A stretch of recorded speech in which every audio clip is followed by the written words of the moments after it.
لله نحمده ونستعينه ونستغفره ونعوذ بالله من شرور أنفسنا ومن سيئات أعمالنا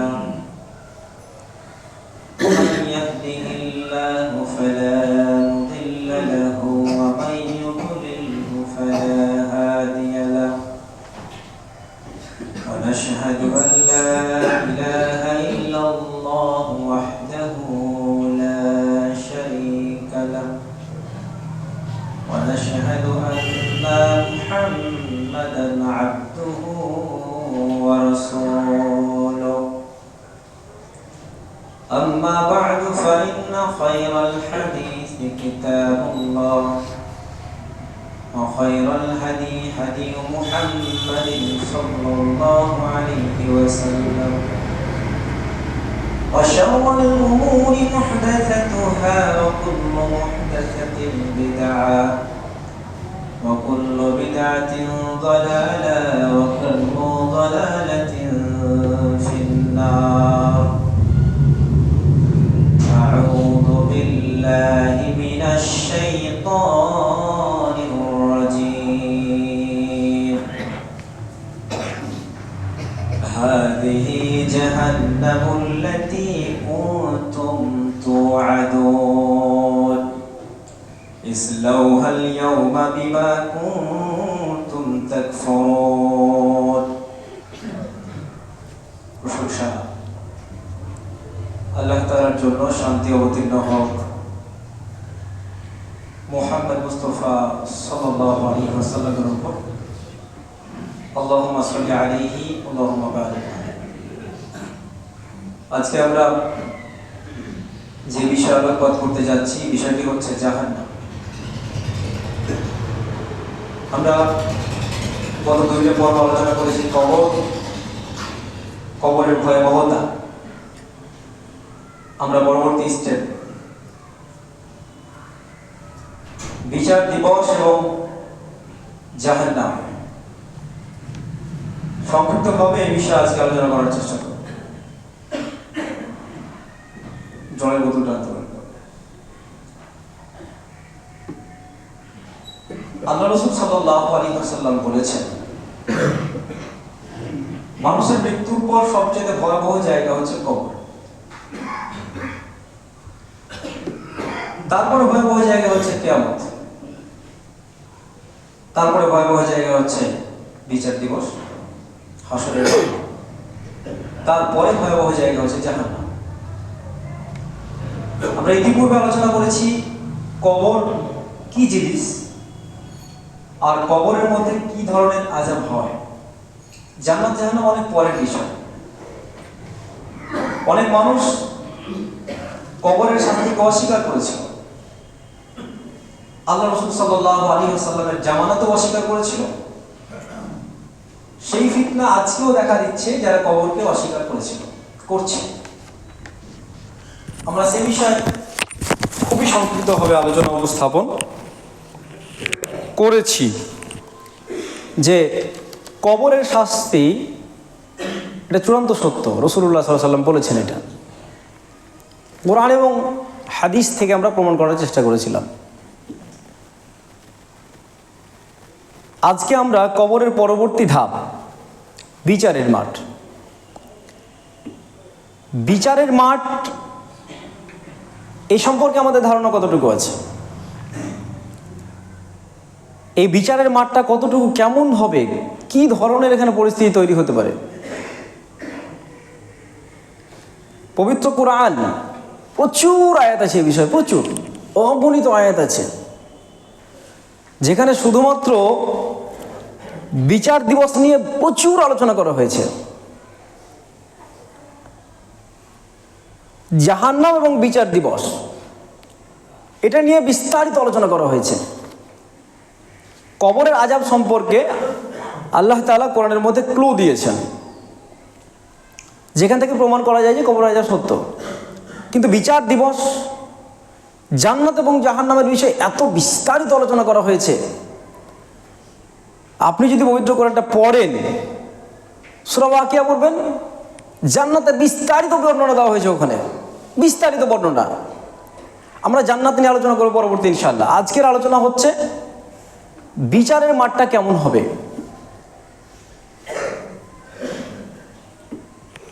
বিচারের মাঠ অত্যন্ত ভয়ানক একটা জায়গা হবে, ভয়াবহ একটা জায়গা।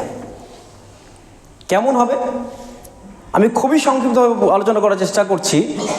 সেই দিন এত ভয়াবহ জায়গা হবে যে কেউ কাউকে চিনবে না, চিনতে পারবে কিন্তু বলবে না যে আমি তোমাকে চিনি। একটা মানুষ ছুটে যাবে, আপনার ছেলে ছুটে যাবে আপনার কাছে যে পৃথিবীতে তো আপনি আমার বাবা ছিলেন, তা আমাকে আজকের দিন সাহায্য করেন। আপনি সোজা বলবেন যে জি না, আমার পৃথিবীতে বিয়ে শাদী হয়নি, সাহায্য কীভাবে করি? আচ্ছা বলেন তো, উনি সাহায্য চাইবেন কেন ওখানে আপনার কাছে? উনি আপনার কাছে সাহায্য চাইবেন কেন? নিশ্চয়ই জায়গাটা খুব ভয়াবহ একটা জায়গা, চরম বিপদ সংকুল একটা জায়গা, না হলে তো কেউ সাহায্য চাই না। আপনার বউ যাবে, সারা জীবন আমি তোমার স্ত্রী হিসেবে ছিলাম, তা আমাকে একটু সাহায্য করো। আপনি পরিচয় দেবেন না, বলবেন যে জি না, আমার কোনো বিয়ে শাদী হয়নি, সন্তানাদি ছিল না, কিছুই নেই, আমি একা। এর কারণটা কি? এর কারণটা হচ্ছে বিচারের মাঠ এতটা ভয়ঙ্কর, এতটা ভয়ঙ্কর যে কেউ কাউকে পরিচয় দিতেও কুণ্ঠাবোধ করবে। কেন? যদি পরিচয় দিয়ে দিই, হয়তো পরিচয়ের সুবিধার্থে এসে বলবে আমাকে একটু সাহায্য করো, সুবিধা। কিন্তু প্রত্যেকে টেনশনে থাকবে, প্রত্যেকে টেনশনে। চলেন বিচারের মাঠটা কেমন হবে একটু বলার চেষ্টা করি। সূরা হজ আয়াত নম্বর 1 মধ্যে বলছে, ইয়া আইয়ুহান নাসু তাকু রাব্বাকুম, হে মানব মণ্ডলী শোনো। নট অনলি মুসলিম, শুধুমাত্র মুসলিমদেরকে নয়, আল্লাহ তাআলা বলছেন ইয়া আইয়ুহান নাসু তাকু রাব্বাকুম, হে মানব মণ্ডলী তোমরা ভয় করো। কাকে? তোমাদের রবকে। তারপরে তিনি কি বলছেন? তারপরে তিনি বলছেন ইন্না জালজালাতাস সাআতি শাইউন আযীম, নিশ্চয়ই কিয়ামতের এই মাঠ, বিচার দিবসের কম্পন অত্যন্ত ভয়ঙ্কর। আল্লাহ তাআলা 1 নম্বর আয়াতে কথা বললেন, যে কথা বলতে যাচ্ছেন তার আগে তিনি বলছেন তুমি আমাকে ভয় করো, তোমার রবকে ভয় করো। তিনি বললেন কেন তিনি আমাকে তুমি ভয় করো? বলার কি কারণ, রিজন কি আছে এখানে? দেখো, তোমরা যে বিচার দিবস আসতে যাচ্ছ, যেখানে তোমাদের চূড়ান্ত ফায়সালা করা হবে, সেখানে এই যেখানে আসতে চাইছো, যেখানে আসতে যাচ্ছ, এই জায়গাটা অত্যন্ত ভয়ঙ্কর। এই জায়গাতে আসার আগে তুমি এমন প্রস্তুতি গ্রহণ করে এসো যাতে তোমার এই জায়গাটা তোমার জন্য সহজ হয়। আল্লাহ তাআলা এখানে বললেন, তার জন্য বলছে তোমার রবকে ভয় করো। রবের ভয় এমন একটা ভয়, আমি পূর্বে আলোচনা করেছি, রবের এমন একটা ভয়, যার অন্তরে রবের ভয় থাকবে সেই ব্যক্তির দ্বারা পাপ হবে না এমন না, পাপ হতে পারে, কিন্তু পাপ হওয়ার পরে পরে তার যে রব আছে একজন, তাকে যে শাস্তি দিতে পারে, তাকে পুরস্কার দিতে পারে, এই বিশ্বাস তার আছে। পাপ করার সাথে সাথে কি করবে? সে আল্লাহর কাছে নতজানু হয়ে বলবে, আল্লাহ আমার দ্বারা মিস্টেকটা হয়ে গেছে, তুমি আমাকে ক্ষমা করে দাও। জানে তার রব আছে, তার জন্য এটা আল্লাহ তাআলা এই জন্যই বললে তুমি ভয় করো। তোমার দ্বারা পাপ হবে এটা স্বাভাবিক বিষয়, কিন্তু ভয় করো, দেখবে তোমার পাপটাকে আমি মোচন করে দেবো। ভয় করলে পারে, ভয় করলেই না আপনি ক্ষমা চাইবেন। ভয় যদি না করেন, কে আছে আপনার? নাস্তিকরা কি বলে? নাস্তিকরা যেটা বলে, আল্লাহ বলতে কিছু নেই, পৃথিবী এমনি এমনি তৈরি হয়েছে, তার নিজস্ব গতিতে প্রকৃতি এতে তৈরি হয়ে গেছে। তাদের ধারণা, তাদের বিশ্বাস হচ্ছে মৃত্যুর পরে জীবন কিছু নেই। কিন্তু আল্লাহ তাআলা এদের ব্যাপারে বিস্তারিত আলোচনা করেছে, আজকে আলোচনা করা সম্ভব নয়।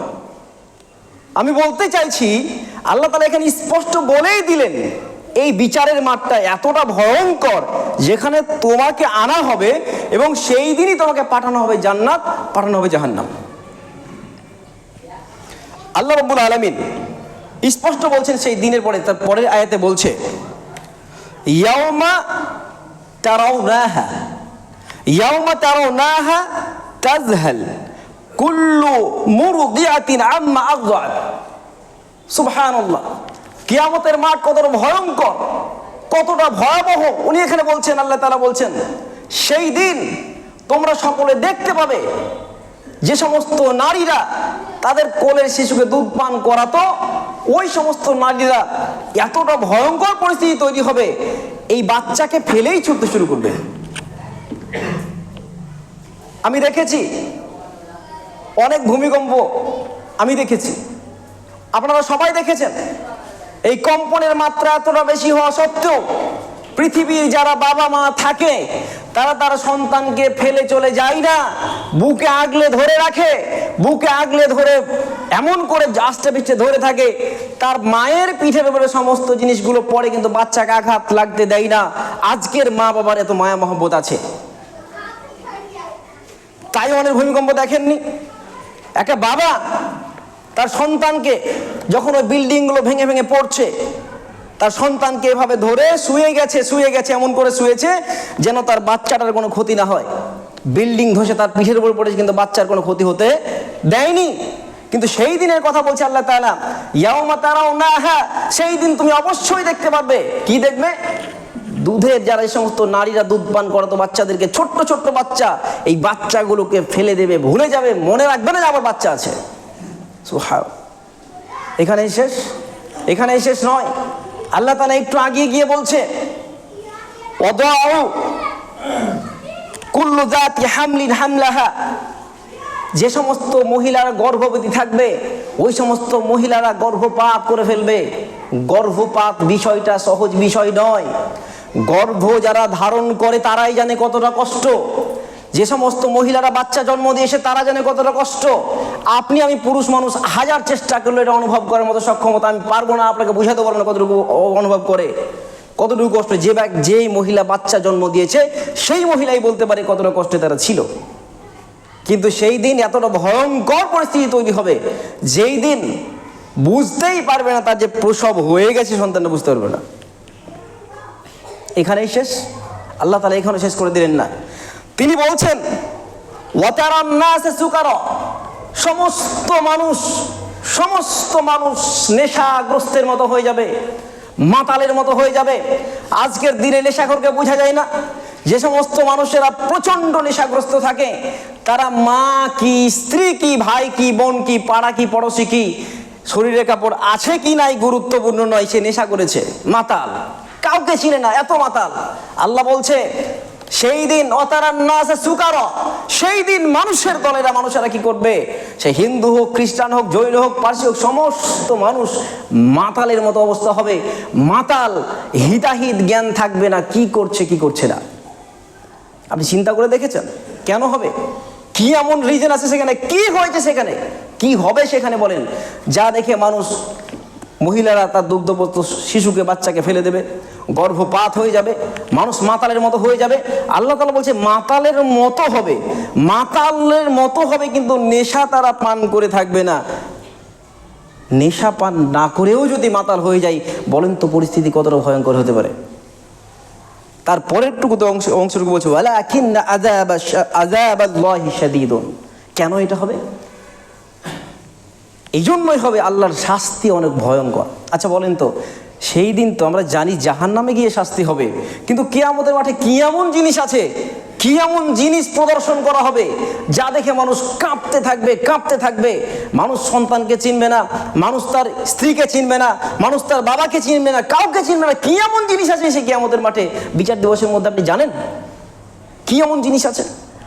এমন কোন জিনিস আছে যা মানুষ দেখে হিতাহিত জ্ঞান থাকবে না, এটাই চূড়ান্ত। যা মানুষ দেখে স্থির থাকবে না, এটা চূড়ান্ত।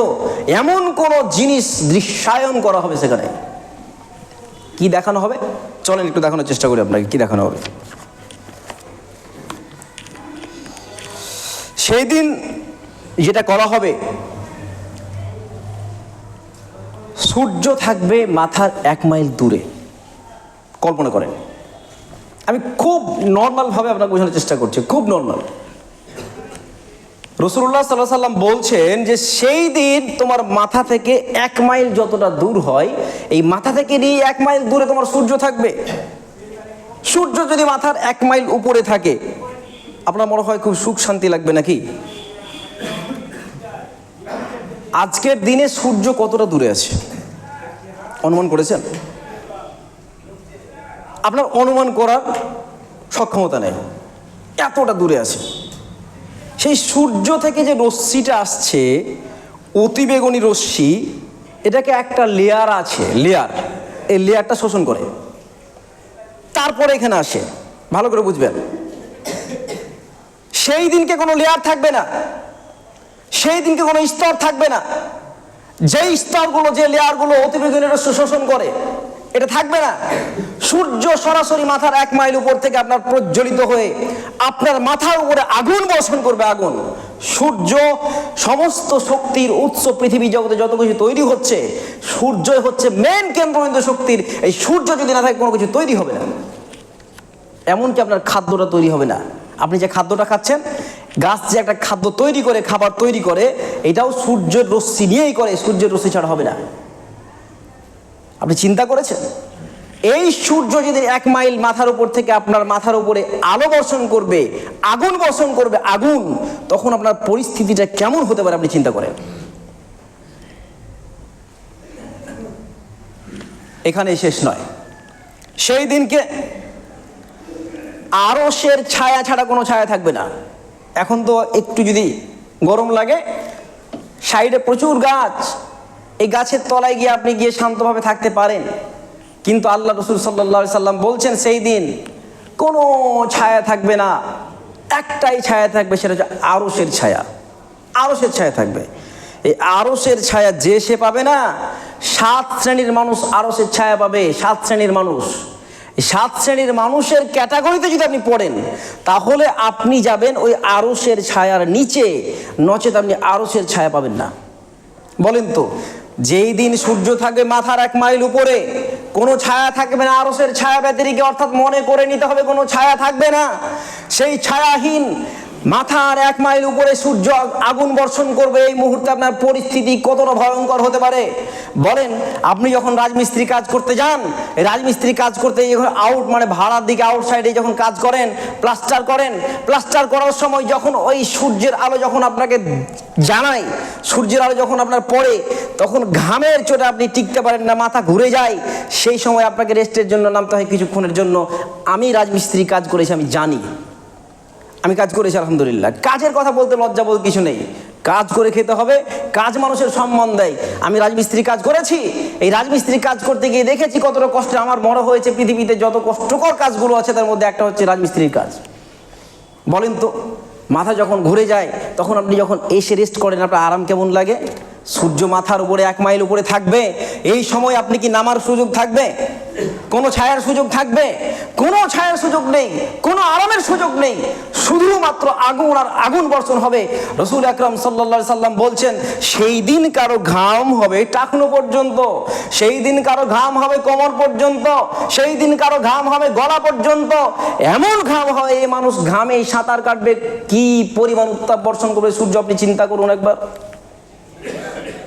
আজকে আপনার অহংকার আছে, আজকে আপনার টাকা আছে, পয়সা আছে, প্রতাপ আছে, প্রতিপত্তি আছে, সব কিছু আছে আপনার। আজকের দিনে আপনি এসি লাগিয়ে নিচ্ছেন শান্তভাবে থাকার জন্য, কিন্তু সেই দিন এসির ব্যবস্থা থাকবে? কিছুই থাকবে না, শুধু সূর্যের আলো বর্ষণ হবে। আচ্ছা বলেন তো, এই পরিস্থিতিতে দাঁড়িয়ে কোনো মানুষের জ্ঞান থাকবে? এই পরিস্থিতিতে দাঁড়িয়ে কোনো মানুষের হিতাহিত জ্ঞান থাকবে? কাউকে সাহায্য করতে চাইবে কোনো মানুষ? চাইবে না তো। শুধু এখানেই শেষ নয়, রাসূল আকরাম সাল্লাল্লাহু আলাইহি ওয়াসাল্লাম বলছেন, কি বলেছেন জানেন? রাসূল আকরাম সাল্লাল্লাহু আলাইহি ওয়াসাল্লাম বলছেন, পবিত্র কোরআনে একই কথা বলা হয়েছে, ওয়াজিয়া ইয়াউমাইযিন বিজাহান্নামা ইয়াউমাইযিন ইয়াতাযাক্কারুল ইনসান ওয়া আন্না লাহু যিকরা। বলা হচ্ছে, আমি তোমাদেরকে এই দিনের কথাই বলেছিলাম। কোন দিন? বলেছিলাম তোমাদেরকে কিয়ামতের মাঠে জাহান্নামকে টেনে টেনে আল্লাহ তাআলা জাহান্নামকে নিয়ে আসবে। এক হচ্ছে মাথার 1 মাইল দূরে কি আছে? সূর্য। 2, ছায়া থাকবে না। 3, এই কিয়ামতের মাঠে আল্লাহ তাআলা জাহান্নামকে টানতে টানতে নিয়ে আসবে, টানতে টানতে নিয়ে আসবে জাহান্নামকে, টানতে টানতে নিয়ে আপনাকে দেখানো হবে, এই হচ্ছে জাহান্নাম, দেখো। সেই দিন আর কোনো পর্দা থাকবে না। কবরে কি ছিল? কবরে একটা দরজা খুলে দেওয়া হয়েছিল জাহান্নামের সাথে। সেই দিন পরিপূর্ণ জাহান্নাম দেখানো হয়নি। আর সেই দিনকে যত মানুষ থাকবে, সমস্ত মানুষ সেদিনকে জাহান্নাম দেখবে। জাহান্নামকে যখন টানতে টানতে নিয়ে আসা হবে, জাহান্নাম গর্জন করবে, গর্জন করবে, গর্জন করবে, চিৎকার করবে। কিভাবে চিৎকার করবে? যে আমাকে দাও কিছু, আমি খাবো। কে খাবে? আল্লাহ তাআলা অন্য একটি জায়গার মধ্যে বলছেন জাহান্নামের ইন্ধন কি হবে? মানুষ আর পাথর, জিনও হবে। তো আল্লাহ তাআলা ওরা তো জাহান্নাম জানে, এমনকি জাহান্নাম শুনতে পর্যন্ত পায় আপনার কথা, জাহান্নাম শুনতে পাই। আপনি বলবেন কি আজব কথা বলছেন, জাহান্নাম শুনতে পাই? জি, জাহান্নাম শুনতে পাই। রাসূল আকরাম সাল্লাল্লাহু আলাইহি সাল্লাম বলছেন যদি কোনো ব্যক্তি সকালবেলায় 7 বার, দিনে কোনো 7 বার জাহান্নাম থেকে পরিত্রাণ চাই, তাহলে জাহান্নাম আল্লাহকে বলে, আল্লাহ তোমার ওই বান্দাটা দেখতে পাচ্ছ না, ওই বান্দাটা আমার থেকে নিষ্কৃতি চেয়েছে, তুমি তাকে নিষ্কৃতি প্রদান করো। সুবহানাল্লাহ বলবেন না? দেখেন জাহান্নাম শুনতে পাচ্ছে, জাহান্নামকে সেই পাওয়ার আল্লাহ দিয়েছে, জাহান্নাম শুনতে পায়। কে তার থেকে বাঁচতে চায়? যদি কেউ বাঁচতে চায় তাহলে জাহান্নাম আল্লাহকে বলে। আল্লাহ কি শুনতে পায় না? এটা আল্লাহ শুনতে পায় না? পায় না? আপনি যে রাতের বেলায় একা একা উঠে কান্না করছেন, বলছেন আল্লাহ তুমি আমাকে জাহান্নাম থেকে রক্ষা করো, আল্লাহ এটা শুনতে পায় না? শুনতে পায়। তারপরে জাহান্নাম আলাদা করে সুপারিশ করবে, আল্লাহ ওই ব্যক্তিরা রাতের বেলায় উঠে আমার কাছ থেকে বাঁচতে চেয়েছে, তো আমার অত্যাচার থেকে তুমি তাকে রক্ষা করো। আল্লাহ বলবে ঠিক আছে, তাকে রক্ষা করে দিলাম। সুবহানাল্লাহ। বলছিলাম জাহান্নামকে সেই দিনকে টানতে টানতে টানতে টানতে নিয়ে আসা হবে কিয়ামতের মাঠে। 1, মাথার 1 মাইল উপরে সূর্য। 2, কোনো ছায়া থাকবে না। 3, জাহান্নামকে টানতে টানতে নিয়ে আসবে। এই জাহান্নাম কে টানবে? হাদিসে চলেন, হাদিসে মিসকাতের 5422 নম্বর হাদিসে আন ইবনে মাসউদ রাদিয়াল্লাহু তাআলা আনহু قال قال رسول الله صلى الله عليه وسلم يؤتى جهنم يومئذ لها 70000 زمام। সুবহানাল্লাহ। আপনি চিন্তা করেছেন আল্লাহ তাআলা, আল্লাহ রাসূল সাল্লাল্লাহু আলাইহি ওয়াসাল্লাম বলছেন সেই দিন কিয়ামতের মাঠে জাহান্নামকে টানতে টানতে নিয়ে আসবে। 70000 লাগাম থাকবে একটা জাহান্নামে। কত হাজার? কথা বলেন, কত হাজার? 70000 লাগাম থাকবে। 70000 লাগাম ধরে টানতে টানতে ফেরেশতারা নিয়ে আসবে জাহান্নামকে কিয়ামতের মাঠে। আপনাকে দেখানো হবে জাহান্নাম পরিণতিটা কত ভয়ঙ্কর সেই দিনকার। জাহান্নামকে টানতে টানতে নিয়ে আসবে, 70 জন ফেরেশতা টানতে টানতে নিয়ে আসবে। জি না, এক একটা লাগামে 70000 ফারিস্তা থাকবে। এক একটা লাগামে 70000, 70কে 70 দিয়ে গুণ যদি করেন 490 কোটি ফেরেশতা মিলে জাহান্নামকে টানতে টানতে নিয়ে আসবে। 490 কোটি ফেরেশতা ওই জাহান্নামের জন্যই মোতায়েন করা হবে, জাহান্নামের জন্যই মোতায়েন করা হবে। 70000 লাগাম থাকবে, আর 70000 লাগামে প্রত্যেকটাতে 70000 ফেরেশতা থাকবে। 490 কোটি ফেরেশতা জাহান্নামকে সেদিন টানতে টানতে নিয়ে আসবে। আচ্ছা বলেন তো, এই জাহান্নামের গর্জন আছে না নেই? কথা বলে আছে না নেই? আপনাকে বোঝানোর চেষ্টা করছি গর্জন আছে কিনা। যদি কোনো জায়গাতে কোনো এই গ্রীষ্মকালে, গরমকালে যদি আগুন লাগে, এই আগুন লাগে যে সমস্ত জায়গাতে, বাংলাদেশে কিছুদিন আগে সিলেটে না কোথায় আগুন লেগেছিল, এই আগুন 2 সপ্তাহ পর্যন্ত নিভাতে পারেনি। অ্যামাজনে আগুন লেগেছে, নিভাতে পারেনি। এই আগুন যদি পৃথিবীর নিভাতে না পারে, দেখবেন ওইখানে গিয়ে শো শো ভো ভো করে আওয়াজ হয়, শুধু আগুনের আওয়াজ হয়, শুধু আগুনের আওয়াজ হয়। সেইখানে যেখানে আগুনটা লাগে, একটা বাড়িতেও যদি আপনি আগুন নিভাতে অক্ষম হন, এর গর্জনের কারণে ভয়ঙ্কর একটা রূপ নেয়, ওখানে যেতে আপনি ভয় পান। বলেন তো, ওই ফেরেশতা 490 কোটি ফেরেশতা মিলে জাহান্নামকে টানতে টানতে যদি নিয়ে আসে, ওই যেই জাহান্নামকে নিয়ে এসে জাহান্নামের পরিমাণটা কত বড়, আয়তন কত বড় অনুমান করেন। একটা জাহান্নামকে টানতে টানতে 490 কোটি ফেরেশতা লাগে। আচ্ছা বলেন তো, একটা ফেরেশতা যদি ইচ্ছা করে একটা পাখার ঝাপটাতে দুনিয়াকে শেষ করে দেবে, চিন্তা করছেন না? একটা ফেরেশতা যদি মনে করে দুনিয়াকে শেষ করবো, একটা পাখার ঝাপটাতে শেষ, এতটা পাওয়ার আছে ওদের। আপনি চিন্তা করেছেন ওই জাহান্নামকে 490 কোটি ফেরেশতা টানতে টানতে নিয়ে আসলে ওই জাহান্নাম কত বড় হতে পারে? আচ্ছা বলেন, আপনার চোখের সামনে আপনি দাঁড়িয়ে আছেন, আপনার মাথার 1 মাইল উপরে সূর্য, ছায়া নেই, জাহান্নাম সামনে দাউ দাউ করে হাউ হাউ করছে, দাউ দাউ করছে, জ্বলন্ত অগ্নিকুণ্ড জ্বলছে। আচ্ছা বলেন তো, আপনার ভিতরে কিছু থাকবে? থাকবে না। আপনি যত বড় মুত্তাকি হন থাকবে না, যত বড় ভালো মানুষ হন থাকবে না। আর খারাপ হলে তো বলাই নাই কি হবে অবস্থা। সেই দিনকে কোন নবী দায়িত্ব নেবে? সমস্ত মানুষ ছুটে যাবে যে আমাকে রক্ষা করো, আমাদেরকে রক্ষা করো। কোনো নবী দায়িত্ব নেবে না, বলবে আজকের দিন আমার দ্বারা সম্ভব না, আমি চিন্তিত এখন আছি। অথচ নবীরা কোথায় যাবে? কোথায় যাবে গো নবীরা? জান্নাতে যাবে না নবীরা? চিন্তা করেছেন কি অবস্থা সেই দিনকে হবে? এই রকম পরিস্থিতিতে আপনি যতটাই ক্ষমতাবান হন না কেন, এই ক্ষমতা সেই দিন কাজে লাগবে না। এই ক্ষমতা কিছুই হবে না, সারশূন্য অবস্থা। কোথায় আছে কথাটা? চলেন আপনাকে দেখানোর চেষ্টা করছি। আপনি সূরা ইনফিতার যদি খোলেন, সেখানে স্পষ্ট লেখা আছে ইয়াউমা লা তামলিকু নাফসু লিনাফসিন শাইয়া। ভালো করে দেখেন, স্পষ্ট বলছে সেই দিন কোনো মানুষের সাহায্যার্থে এগিয়ে আসতে পারবে না। সেই দিন একচ্ছত্র আধিপত্য থাকবে কার? আল্লাহ তাআলার। কেমন আধিপত্য থাকবে সেই দিনকে? আল্লাহ তাআলা আসমানকে এক হাতে লেপিয়ে ধরবে আর জমিনকে এক হাতে ধরবে, তারপরে বলবে আইনাল জাব্বারিন আল মুতাকাব্বিরিন। কোথায় পৃথিবীর রাজা বাদশা? কোথায় আছো? কোথায় পৃথিবীর প্রতাপশালী অহংকারী? কোথায় নমরুদ? কোথায় ফিরাউন? কোথায় হামানরা আছো? এসো। আজকের দিনে কার রাজত্ব? আল্লাহ তাআলা সেই দিনকে এক হাতে চন্দ্র সূর্য আকাশকে ধরবে আর এক হাতে জামিনকে ধরবে, যে বলবে আজকে কোথায় ওই পাওয়ারফুল মানুষগুলো? বলো আজকের আধিপত্য কার, রাজত্ব কার? আজকে রাজা সেই দিন রাজত্ব কার হবে? একমাত্র আল্লাহ তাআলার হবে। ফেরেশতারা সবাই দাঁড়িয়ে থাকবে, কেউ কোনো কথা বলার সুযোগ পাবে না, ফেরেশতারাও পাবে না, কোনো মানুষ কথা বলার সুযোগ পাবে না। আল্লাহ যাকে অনুমতি প্রদান করবে সেই ব্যক্তি একমাত্র সেই অনুমতি পাবে। বিভীষিকার কথাটা দেখেছেন? বিচারের মাঠ দেখাচ্ছে আপনাকে, বিচারের মাঠ। জাহান্নামে আমি যাইনি এখনো। জাহান্নাম অনেক কঠিন জায়গা, অনেক কঠিন জায়গা। এটা হচ্ছে বিচারের মাঠ। প্রিয় ভাইরা আমার, আমি অনুরোধ করছি আপনাকে, এই বিচারের মাঠকে যে আল্লাহ তাআলা বলছেন ইয়া আইয়ুহান নাসু তাকু রাব্বাকুম, হে পৃথিবীর মানব মণ্ডলী তুমি ভয় করো আমাকে। কেন তুমি ভয় করবে? তোমাকে আমার কাছে ফিরে আসতে হবে। আমার কাছে ফিরে আসবে যেদিন, আমার কাছে আসার পরে কবরের পরবর্তী ধাপ কিয়ামতের মাঠ।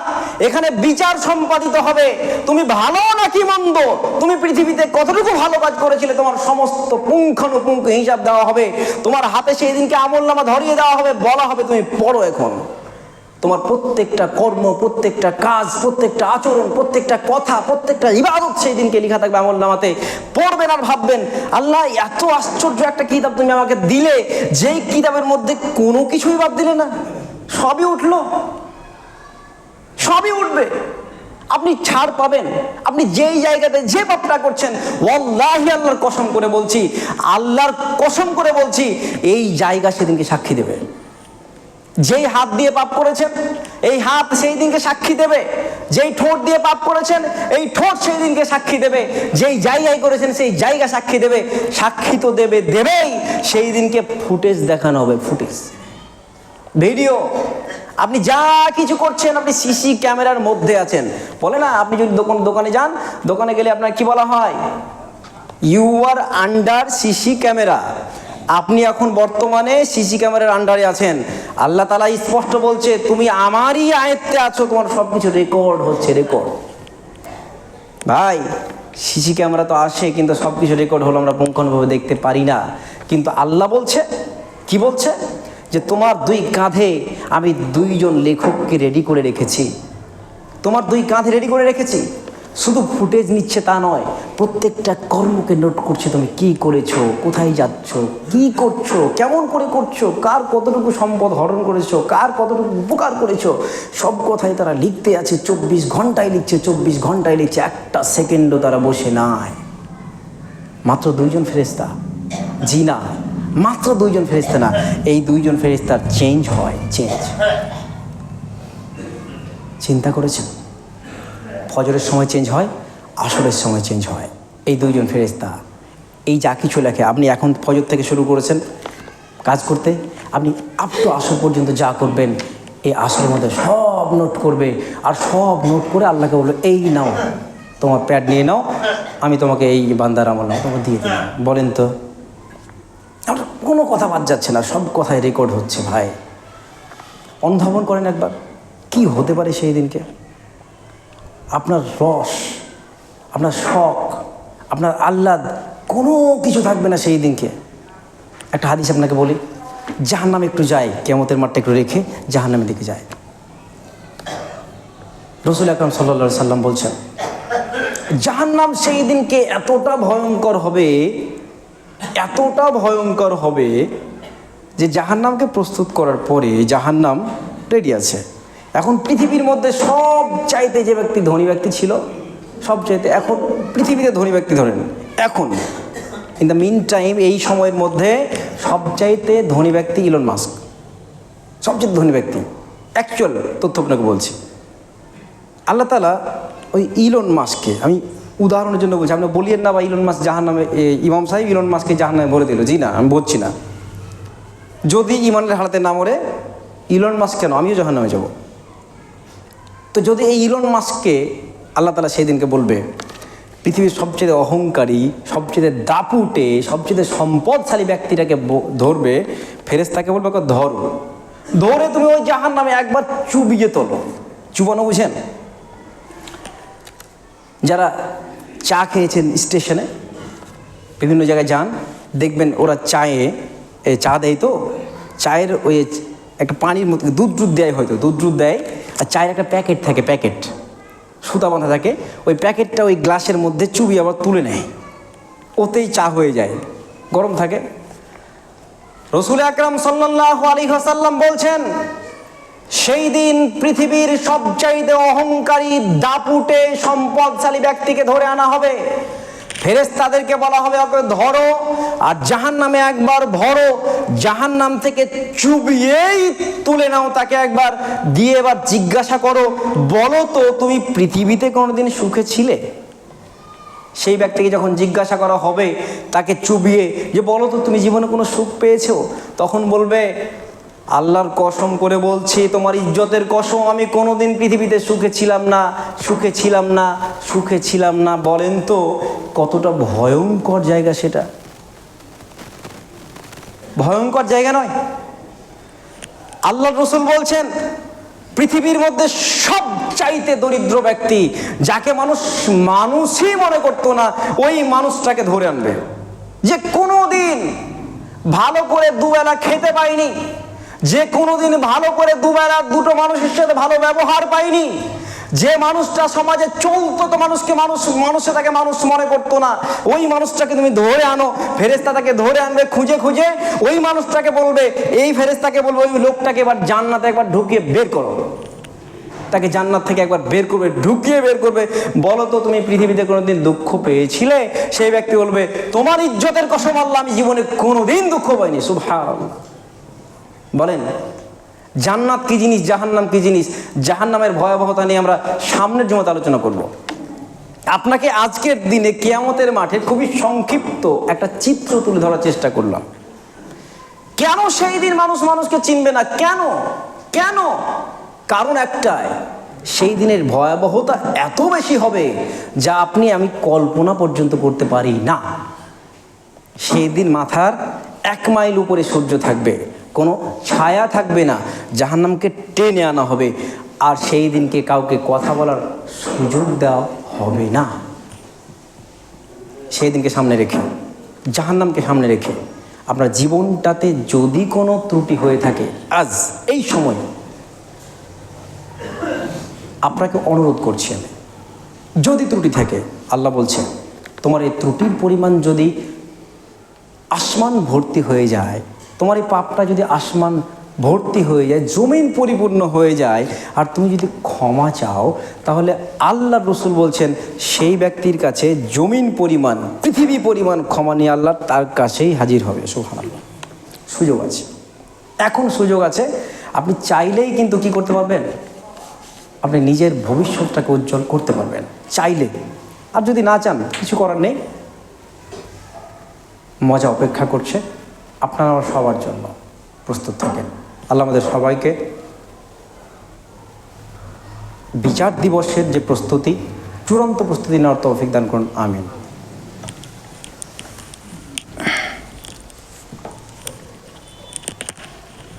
আলহামদুলিল্লাহ ওয়াহদা ওয়াসসালাতু ওয়াসসালামু আলা মান লা নাবিয়্যা বা'দা, আম্মা বা'দ। প্রশংসা আল্লাহ তাআলার জন্য, শান্তি অবতীর্ণ হোক মুহাম্মদ সাল্লাল্লাহু আলাইহি ওয়াসাল্লাম। এতক্ষণ পর্যন্ত যে আলোচনা উপস্থাপন করলাম, সম্পূর্ণ পবিত্র কোরআন এবং হাদিস থেকে আলোচনা করেছি। আপনারা, আশা করব আমি, প্রত্যেকে এর উপরে এই দৃশ্যগুলোকে সামনে রেখে আগামী জীবন আপনারা অতিবাহিত করবেন, প্রত্যাশা রেখে আমি আজকে আলোচনা শেষ করছি।